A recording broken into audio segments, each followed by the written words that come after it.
Curls பண்ணும்போது நமக்கு ரெண்டு விதமான கர்ல்ஸ் இருக்கு. ஒன்னு அவுட் கர்ல், இன்னொன்னு வந்து இன் கர்ல். இது இல்லாம மேகி கர்ல்ஸ் இருக்கு, உங்களுக்கு வேவ் கர்ல்ஸ் இருக்கு. இதெல்லாம் வேற வேற. பட் நம்ம ரெகுலரா பிரைடுக்கு பண்ற கர்ல்லயே வந்து அவுட் கர்ல். அவுட் கர்ல் அப்படின்னும் போது நம்ம அவுட் சைட் வெளியே பார்த்த மாதிரி ரொட்டேட் பண்ணுவோம்.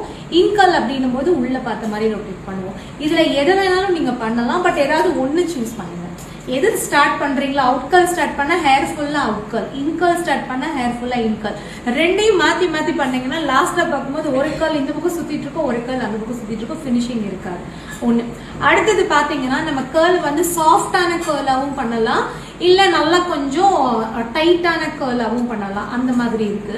அடுத்தது பாத்தீங்க அப்படின்னா வந்து நம்ம கர்ல் மிஷின் யூஸ் பண்றதே வந்து நம்ம மிஷினை வச்சுட்டு ஹேரையும் ரொட்டேட் பண்ணலாம், இல்ல ஹேரை ரொட்டேட் பண்ணாம மிஷினையும் ரொட்டேட் பண்ணலாம். இதுல வந்து மிஷின் வச்சுட்டு நீங்க ஹேர் ரொட்டேட் பண்ணும்போது ஹேருக்கு நல்ல ஹீட் கிடைக்கும், கர்ல் வந்து ஸ்டே நிறைய இருக்கும்.